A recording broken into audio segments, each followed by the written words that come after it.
우리가 살아가면서 때때로 말하는 단어가 있어요. 내일 일은 모른다. 인생이라는 게 모른다 하는 겁니다. 두 가지 의미가 있다고 생각하는데요. 그러니까 잘 살아라 이런 거고요. 또 한 가지는 좋은 날이 있을 테니까 기대해 봐라. 양쪽의 의미가 있을 거라 이렇게 생각합니다. 지난주에 예배를 마치고 저녁에 친구 목사님이 오신다고 해서 만나서 식사를 했습니다. 간증 하나 얘기하겠다고 그러더라고요. 자기가 기쁘대요. 그래서 왜 기쁘냐 그랬더니 같이 공부했던 분 중에 김아무개 선교사님이 계십니다. 저도 잘 압니다. 이분이 신학교를 졸업하자마자 말레이시아로 선교사로 갔습니다. 그러니까 꽤 오래 했죠. 그렇죠. 한 30년 넘게 했을 것 같아요. 선교라는 게 힘이 들잖아요. 힘도 들고 무엇보다도 경제적 어려움이 있습니다. 그리고 외지에서 자식을 키운다는 게 참 어렵습니다. 외롭고 그렇죠. 하나님 보지 않으면 감당하기가 힘든 일입니다. 그런데 그 선교사님이 다 초기에는 어렵잖아요. 우리 어려움을 다 알잖아요.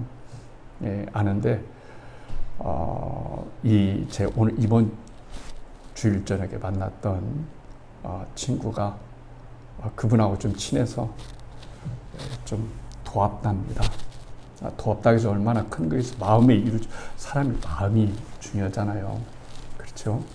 그래서 어려울 때 같이 기도해주고 또 한국에 초빙해서 좋은 숙소에서 자게도 하고 좋은 음식도 사주고 그랬답니다. 그런데 나중에 알았대요.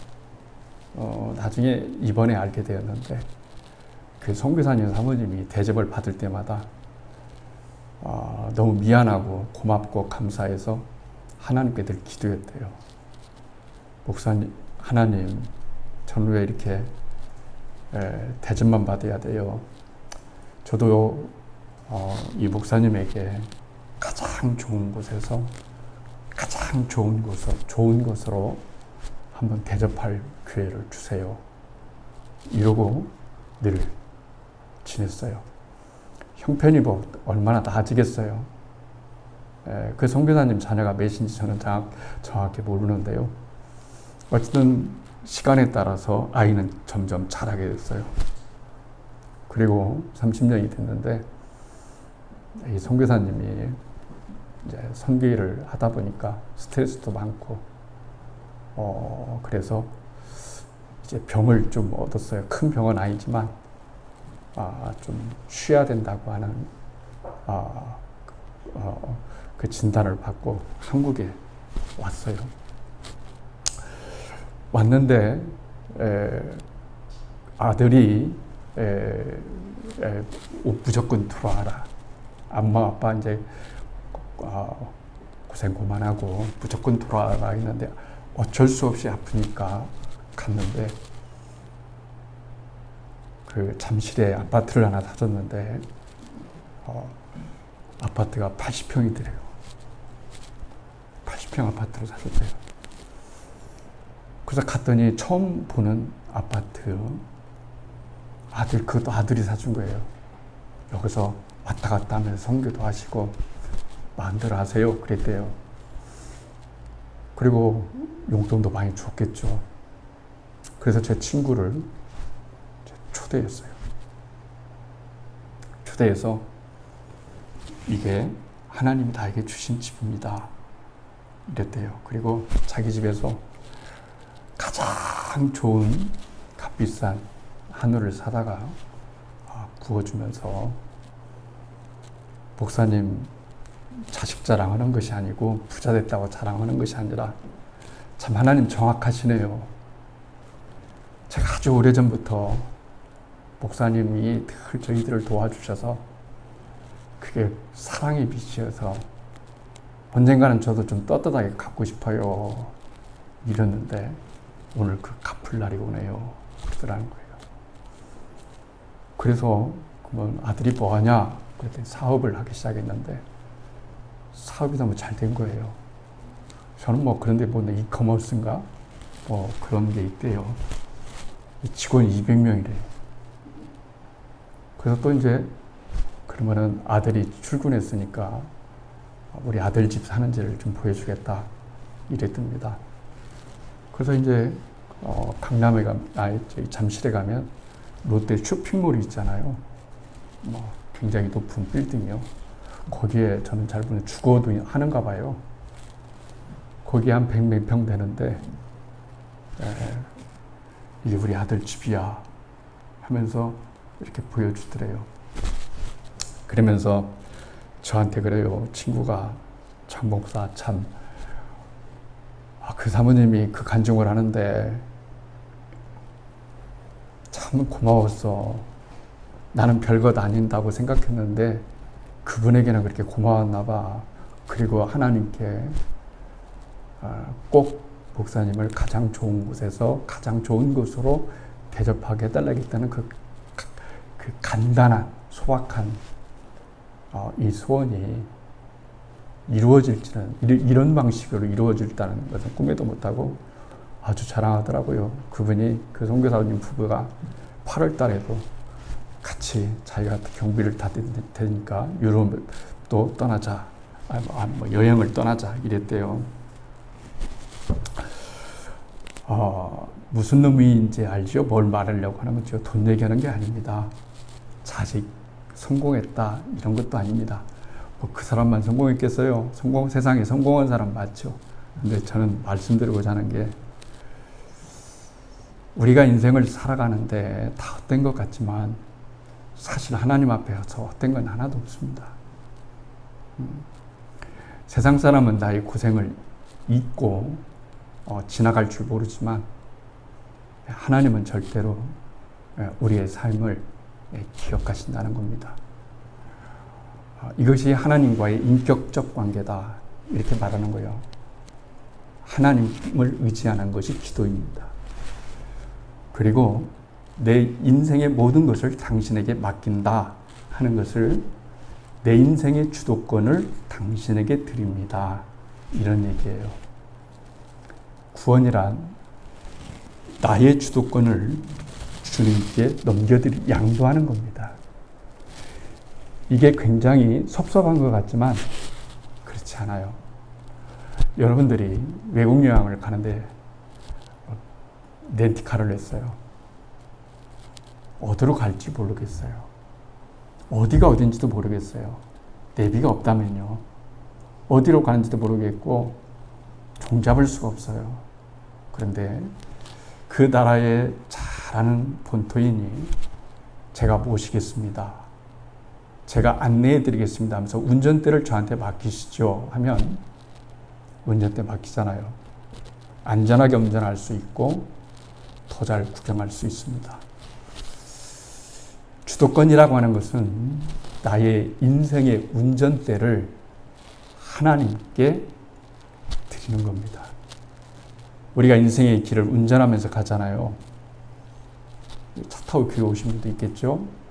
또 차 타고 여행하는 분도 있습니다. 그런데 여행꾼보다 더 중요하고 또 어려운 것이 인생길입니다. 어느 지점에 무엇이 있는지 우리는 모릅니다. 하나님은 우리의 창조자이시기 때문에 어느 지점에 무엇이 있고 무엇이 있는지를 알기 때문에 그분에게 주도권을 넘기면 하나님이 내 인생을 책임져 주시겠다 하는 거예요. 근데 문제가 여기서 발생해요. 근데 목사님, 주도권을 줬는데 왜 변화가 없죠? 저는 인생은 타이밍이라고 생각해요. 사람은 모든 것이 때가 있습니다. 이 타이밍을 다른 말로 저는 은혜라고 말하고 싶어요. 은혜의 시간을 순종하는 겁니다. 타이밍. 그렇죠? 정확한 타이밍을 찾는다고 말할 수가 있죠. 아까 그 선교사님이 30년을 넘게 기도했어요. 나이는 점점 들어가고 병 들어갑니다. 뭔 희망이 있겠다고 생각했어요. 근데 인생의 어느 지점에 그 타이밍, 그 기도의 타이밍이 이루어질 수 있는 그 어떤 것이 있는 거죠. 저는 그 사모님이 자식이 잘 됐다는 일보다 하나님이 내 기도를 들어주셨다 하는 것에 더 중점을 두었을 거라고 믿습니다. 또 그래야 되고요.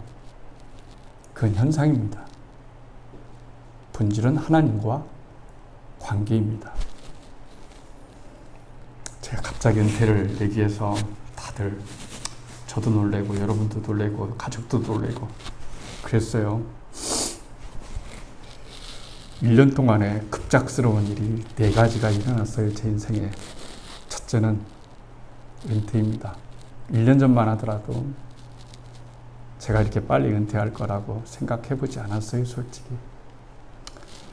근데 하나님께서 저를 그렇게 몰고 가시는 것 같아요. 상황이죠. 그럼 저는 어떻게 해야 될까? 이런 고민이 있잖아요.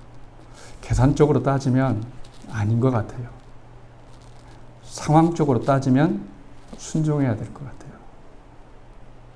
그래서 진지하게 하나님께 주도권을 드리기로 했습니다.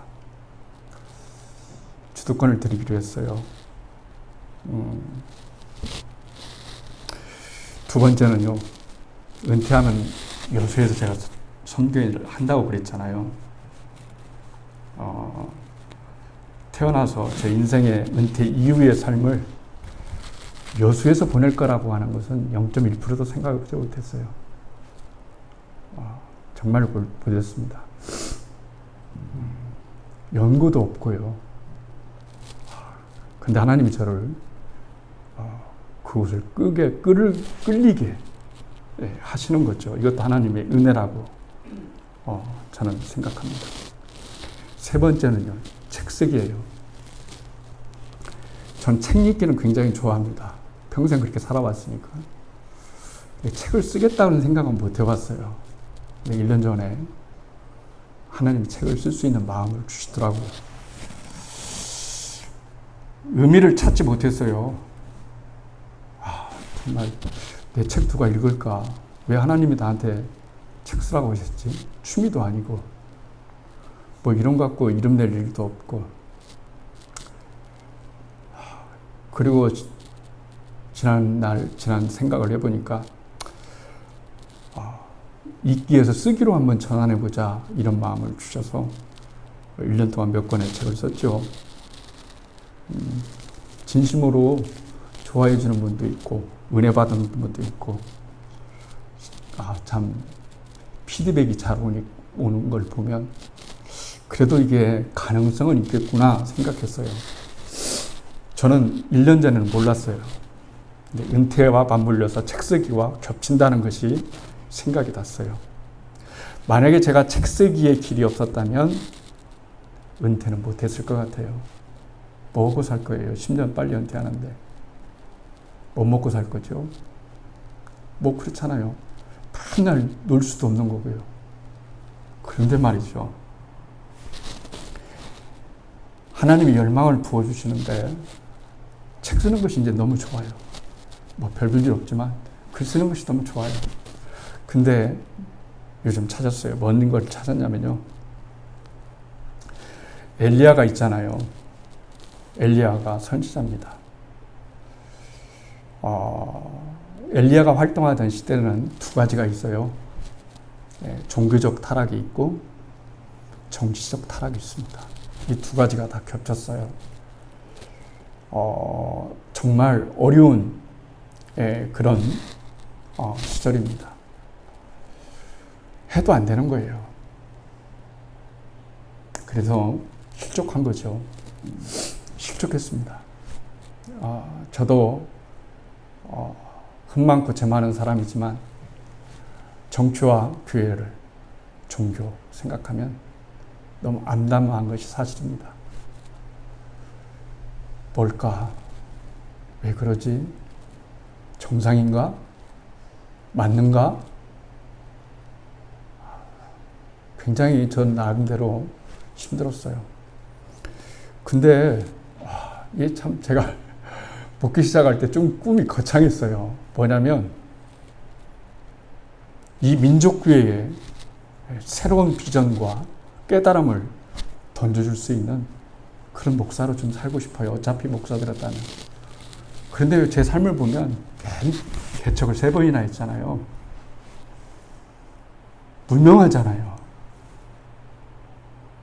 도대체 한국교회와 나하고 뭔 관계가 있지? 그냥 바다에 조그마한 돌덩이 하나 던지는 거, 아무런 파장도 그냥 뭐 존재 의미도 없는 가치를 보니까 제가 큰 목사가 되기 위해서 그런 게 아니고 제 목회의 의미가 뭘까? 물론 한 사람이 있죠. 그래서 은퇴 후에도 한 사람 말씀 선교회, 한 사람의 목사 살리자. 그게 꿈이에요. 한 사람만 살려도 된다. 그런데요, 제가 1년 후에 생각을 했어요. 오늘 요즘 은퇴를 이제 공표를 하고 생각해 봤더니 뭐 하나 하나님이 예비하지 않은 것이 없다는 거에 저는 안도감을 가졌어요. 아, 이건 하나님이 하시는 일이고 저는 순종했구나. 그렇구나. 그랬어요. 왜 그러냐면 하나님께서 엘리야가 실족하면서 이게 정치입니까? 이게 종교입니까? 이게 교회입니까? 이게 신앙입니까? 저 죽고 싶어요. 이랬을 때 하나님께서 그를 잘 위로하셨죠. 그리고 중요한 말 있잖아요. 엘리야는 그랬어요. 나 혼자 남았어요, 하나님. 그래서 이게 굉장히 위험한 발언이에요. 세상에는요, 절망할 필요 없습니다. 저는 한국교회가 다 썩어가는 것 같지만 그래도 이 썩어가면서 버틴길 수 있는 버팀목을 하나님은 분명히 준비하고 계시고 사용하고 계시다고 생각해요. 저는 그것을 7,000명이라고 생각하는 거예요. 엘리야야, 숨겨진 7,000명. 이 대목도 저는 많이 고민했어요. 하나님의 사람이라면 드러내야지. 비겁하게 왜 숨어서 하나님 믿어? 뭐 이럴 수도 있잖아요. 숨겨진 하나님, 숨겨진 일꾼들. 그들은 정치와 종교가 썩었음에도 불구하고 오늘도 하나님 앞에 동굴에 들어가서 기도하면서 자기에게 맡겨진 그 일을 묵묵히 해나가는 그 사명을 감당했는데 하나님은 그 7,000명을 자랑스럽게 여겼다는 거예요. 신앙은 하나님이 나를 자랑스럽게 여기는 그런 질목에 들어서는 거예요. 하나님이 나를 자랑스럽게 여기는지. 저는 외부의 사람들이 우리 교회를 어떻게 생각하느냐는 두 번째예요. 하나님이 우리 교회를 볼 때 사이즈를 보지 않고 한 사람 한 사람을 볼 때 내가 이 아무개 성도 때문에 자랑스럽다. 그럼 성공한 거예요, 저는. 제 임무, 미션은 성공한 거죠. 그렇잖아요? 성공한 거잖아요. 그럼 다시 돌아가세요. 갑자기 신학생 20살 되던 때의 생각이 제가 나는 거예요. 그렇구나. 야, 옛날에 그런 말도 있지만 이 글이 얼마나 무서운 건가. 하나님이 1년 동안 연습게임 몇 게임 시켜보시고 이제 정말 아무런 제가 잃을 것이 뭐가 있겠어요. 전 잃을 것도 없어요. 이제 은퇴했으니까. 은퇴하면 누가 나한테 뭐라고 해도 상관없습니다. 정말 필요한 메시지를 목회자에게, 성도에게, 교회에게 전할 수 있겠구나. 책으로. 10권을 팔리든 20권을 팔리든 누군가 그 책을 한번 읽고 새로운 도전을 받을 수 있는 그 사명이 있구나 생각하니까요. 지난주에 말씀하신 것처럼 저는 여러분들이 저를 여수의 파송한 거예요. 저는 여러분들을 잊지 않을 것이고 여러분도 저를 위해서 기도해 줄 거라고 생각하기 때문에 여러분 그렇습니다. 저는 그래서 정말 가슴이 뜁니다. 하나님이 우리 교회를, 아름다운 교회를 어떻게 세워져 나갈 것인가 하는 동시에 나의 제2의 사역, 저의 제2의 사역을 하나님 어떻게 풀어가실까, 그 푸는 방법에 대해서 굉장히 궁금증을 많이 갖고 또 기대하고 있습니다. 그래서 사람들이 그래요. 요즘 이제 알려졌잖아요. 어느 정도 친구들도 알고 알 사람은 좀 알게 되었습니다. 찬성하는 사람은 하나도 없어요. 솔직히 10년 은퇴 빨리 하는데 당장 어떻게 살 거며, 못 먹고 살 거며, 어떻게 생활할 거며. 근데 저한테는 아무런 고민거리가 안 됩니다. 왜냐하면 목표가 있기 때문에 그렇습니다. 꼴이 있기 때문에, 목적이 있기 때문에. 저는 하루가 너무 귀합니다. 기도 제목이 그거예요. 1년을 10년처럼 살게 해주세요. 10년을 100년처럼 살게 해주세요. 시간 아끼자는 거죠. 꼭 제가 필요한 것을 아껴야 해요. 또 한 가지는요, 후임자 문제인데요. 저는 솔직히 이태원 목사님이라는 분을 같은 지방에 있었지만 1%도 제가 은퇴를 나중에 한다 하더라도 은퇴 이후에 제 후임자로 생각해 본 적은 한 번도 없습니다. 진짜입니다. 저는 하나님께 참 두 손 들었어요. 모든 일을 하면서 하나님께 두 손 들었어요. 정말 하나님 능력 많으시구나. 진짜 대단한 분이시구나. 못할 것이 없으신 분이시구나. 안 되는 것도 되게 하시는구나. 저는 하나님께 순종할 수밖에 없었어요. 이태원 목사님이 자주 찾아와서 이야기 나눠요. 긴장도 하고 기대도 됐고 감사도 하고 여러 가지 하는데, 지난주 어머니 찾아가지고 이제 얘기하려고, 목사님이 교인들에게 얘기했으니까 이제 저도 가족들에게 얘기해도 되죠? 예, 하라고 그랬어요. 어머니가 당진교회 다니는데요, 하루에 한 5시간 정도 매일 기도하신대요. 자신이 위해서 기도하겠죠. 교회에 위해서 기도하고. 근데 교회보다는 자식이 우선이라는 거 저는 당연하다고 생각합니다. 그렇잖아요. 뭐 교회가 자식이고 자식이 교회지 뭐 어떻게 분리할 수 있겠어요. 그렇잖아요. 그런데 그 자녀 얼마나 놓고 기도했겠어요. 마음도 아프고 충분히 이해합니다. 요즘 시대 어렵잖아요. 평생 자기 목표에 자기 땅과 자기 건물을 가지고 목표하는 것이 꿈이었다고 얘기를 하더라고요. 그럼 꿈 이루어졌네, 하나님이. 꿈 이루어졌어. 어머니 저 새로운 교회로 부임하게 되었어요. 그래? 그러면서 어머니가 얘기할 때 뭐라고 얘기하냐면, 그래, 네가 어디 간다고 얘기는 하고 자세히는 안 해서 모르지만 기도했는데 하나님이 내게 환상을 보여주시더라. 어떤 환상이요? 기도하는데 네가 가야 될 교회가, 가는 그 교회가 하얀 건물이더라. 근데 자기가 하얀 건물이라고 얘기하지 않았대요. 그냥 하얀 건물이고 교회의 모습은 하트 모양으로 되어 있는 것 같았더라. 그래서 나는 하나님의 뜻이라고 확신한다. 모든 것이 감사하다. 저도 신앙체험에서 하나님께 왔기 때문에 무시하지 않습니다. 존중합니다. 그런데요, 제가 그때 또 한 번 하나님이 확증을 주고 있어요. 이거 하나님이 하시는 거구나.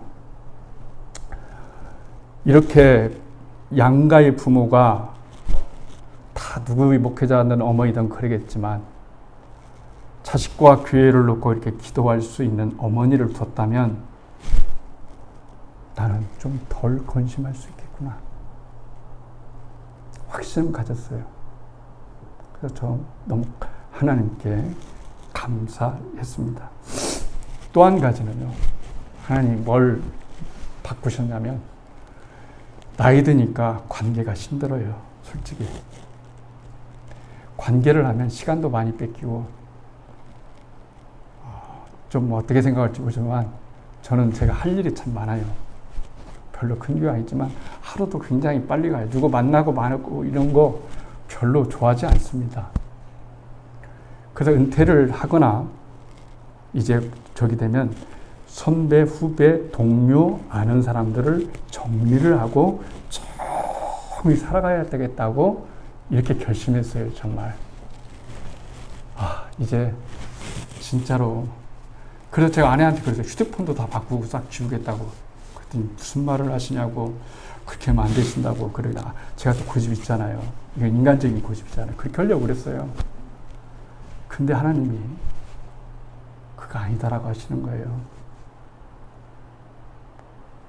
너 그렇게 살면 안 된다.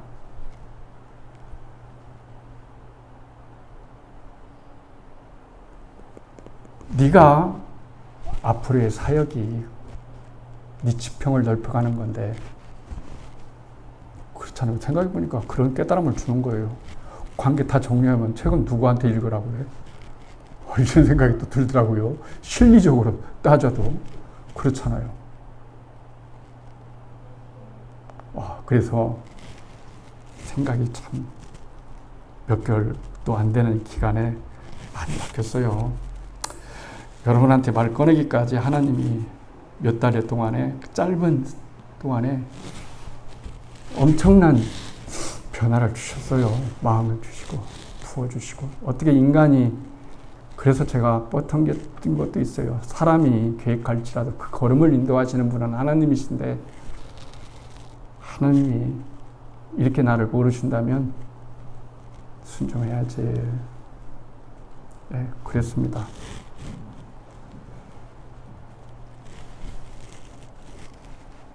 야곱이 하나님께 매달렸어요. 그 야복나루터 이야기 오늘 그렇죠? 야복나루터 이야기인데요. 야곱이 성공했잖아요. 근데 다 가질 수는 없어요. 전 항상 저한테 얘기합니다. 장 목사, 너는 꼭 명심해라. 인생은 다 가질 수 없다. 하나를 얻었으면 하나는 놓아줘야 된다. 놓아야 된다. 두 손으로 많이 가질 수는 없는 거다. 꼭 필요한 것만 갖고 가자. 인생길 힘든데 뭘 그렇게 많이 매려고 하냐. 그런 거죠. 야곱이 인간적으로 보면 사업 성공했어요. 사업 성공했습니다. 근데 고향에 들어가야 돼요. 지금 같으면 고향에 안 돌아갔을 거라고 저는 생각해요. 고향 꼭 돌아가야만 고향입니까? 사는 곳이 고향이지. 이때의 문화가 있는 거죠. 자기 고향에서야 살아야 되고 돌아가도 성공하면 집에 돌아가서 사는 것. 이런 문화잖아요. 솔직히. 물론 하나님과 야곱도 있지만. 근데 형이 죽이겠다고 기다리고 20년 동안 마음으로 칼 갈고 있는 거예요. 형 성격 잘 알잖아요. 같이 살아봤으니까.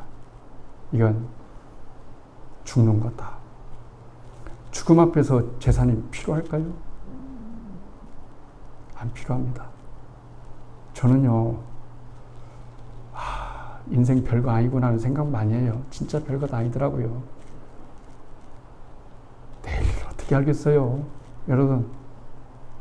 여러분이 뭘 계획할 수 있겠어요? 하나라도 여러분들이 장담할 수 있는 거 있을까요? 다 하나님의 은총 때문에 살아가는 겁니다. 그분의 인의입니다. 그래서 범사에 감사하는 거예요. 눈 뜨면요. 그래서 야곱이 하나님께 기도하는 거예요. 나에게 축복을 달라. 근데요, 이 대목에서 우리가 좀 생각해 봐야 돼요. 사람은 축복이 다 다른 거예요. 어떤 사람은 돈이 축복이고, 어떤 사람은 건강이 축복이고, 어떤 사람은 자식이 축복이고, 다 축복의 다양성입니다. 또 집중하는 것도 다양합니다. 그렇잖아요? 근데 여기서 나에게 축복을 달라고 끝까지 붙잡는 것은 뭐냐면, 이 축복은 형과의 관계가 회복되게 해달라고 하는 겁니다. 관계가 회복되게 해달라고 하는 겁니다. 야곱에게 있어서는 축복이 관계의 회복입니다. 관계의 회복입니다. 그래서 하나님께서 져주셨어요. 진 것이 아니고 져주시는 겁니다. 저는 인생은 져주는 거라고 생각해요. 뭐 좀 다르게 들으시지는 마시고요. 아내가 종종 놀래요. 왜 당신은 주변에 친구들이 당신을 이렇게 좋아하냐고. 그러면서 자기가 봤을 때는 이거래요. 당신은 절대로 친구들에게 말을 많이 하지 않고 무조건 들어준다고. 무조건 들어준다고. 그 말은 맞는 얘기예요. 뭐냐면 인생은 수용입니다. 상대방을 내가 얼마만큼 수용할 수 있느냐 하는 것이 신앙의 크기입니다. 하나님은 위대하시다는 것은 천지창조에 있는 것이 아니고 모든 것을 다 수용할 수 있으신 분이다. 그 중에 나도 들어있는 거예요. 나 같은 죄인도 수용하신다는 하나님의 놀라운 은혜입니다. 야곱의 이 시험, 이 문제 앞에서 깨달은 건 뭘까요? 사건은 우리에게 깨달음을 줍니다. 깨달음이 없는 사건은 사건일 뿐이고 깨달음이 있는 사건은 축복입니다. 그래, 주도권은 하나님께 있는 거야. 내가 애서하고 상대하기 전에 하나님께 먼저 살려달라고 하는 거야. 나를 살리는 것은 애서가 아니고 하나님이야. 현실은 애서가 쥐고 있는 것 같습니다. 생사애탁권을. 그런데 사실 깊게 들어가 보면 하나님의 섭리입니다. 하나님이 모든 것을 행하시고 그분이 행하셔야 되는 거예요. 그렇죠? 그래서 우리는 하나님께서 나의 인생을 삶의 자리에서 늘 깨닫는 건 뭐냐면 내 인생의 운전대를, 내 인생의 주도권을 하나님께 드리고 우리는 감사하는 거예요. 2층에 올라가면은 기도하는 할아버지 하나 계시잖아요. 기도하는 할아버지. 저게 왜 저렇게 있나 좋아하는 분도 있고, 오늘 가서 한번 보세요. 저는 그 그림이 제 모델이에요. 죽을 때 저런 모습으로 죽었으면 참 좋겠다. 그렇게 품에 카톡에 저기에 집어넣고 삽니다. 힘들고 어렵고 그럴 때 그 사진을 보고 싶어서요. 두렵고. 이게 실화인데요. 1차 대전이 끝났지 않습니까? 한 사진관에 허름한 행상이 들어왔어요. 보따리 하나를 들고 왔는데요. 제가 점심때인데 먹을 장소가 없는데 사진관 한편에 식사 시간을 좀 가질 수 있는 공간을 주시겠어요? 이런 거예요. 이 사진관의 주인의 이름은 에릭 앤스트롬입니다. 사진사입니다. 그런데 이 할아버지가 그 보따리에서 꺼낸 것은 뭐냐면 빵 한 조각, 죽 한 그릇, 그걸 넣고 감사히 기도를 하는데, 우리나라로 말하면 감동받은 거예요. 찡한 거예요. 아니, 저런 행상에 저런 죽 한 그릇 빵 조각 하나 놓고 감사하는 모습이 진짜 리얼 감사인 거예요. 그냥 잘 먹겠습니다 하나님 이게 아니라 진짜로 삶에 대한 감사가 나오는 거예요. 이걸 사진으로 찍었습니다. 그리고 그 딸이 그렸습니다. 그리고 미국의 전시회에 놨는데요. 미국 사람이 감동을 받았어요. 그 사진 한 장에 일타제단이 끝나고 난 다음에 인간은 절망적이었어요. 왜 이런 비극이 세상에 와야 되는지. 그런데 저 빵 한 그릇, 빵 한쪽을 놓고 감사할 수 있다면 그게 평화와 행복의 시작이 아니에요. 많은 사람들이 힘을 줬어요. 여러분, 힘을 줬어요. 우리 인생에는 식탁이 펼쳐져 있습니다. 그렇죠? 삶의 식탁이 펼쳐져 있어요. 식탁을 보고 내 인생이 펼쳐진 그런 내용물들을 보고 주님, 제가 얼마나 주님을 위해 줬는데 겨우 빵 한 조각이에요? 제가 죽도록 고생했는데 죽 한 그릇이에요? 정말 좀 대단한 것 좀 내주시면 안 될까요? 당신 전능하시다고 하는데 이럴 수 있어요. 하나님은 못 주셔서 그런 게 아니에요. 배우라는 거죠.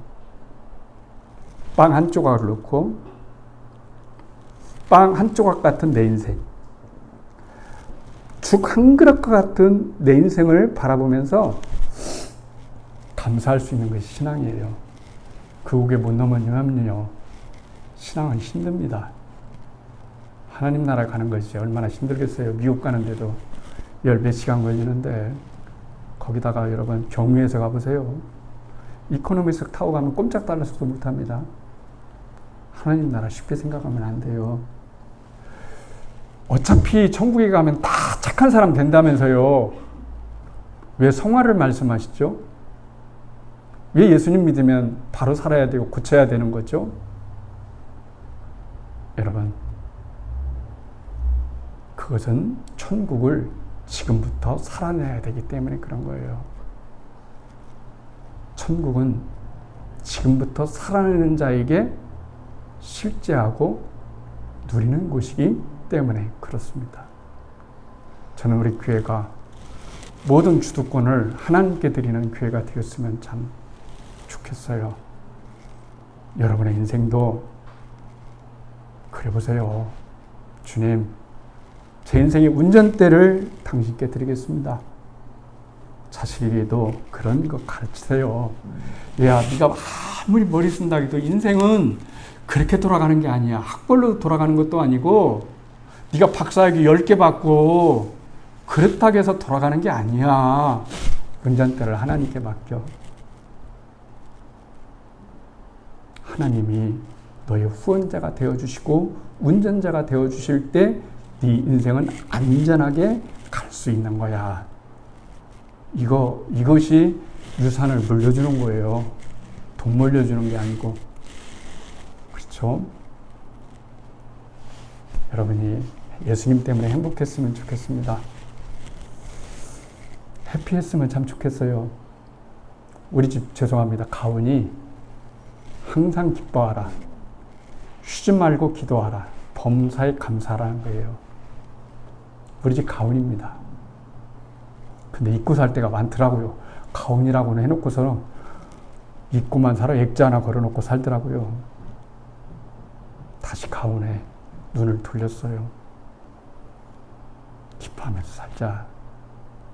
내가 기뻐야 상대방도 기쁠 게 아니겠나.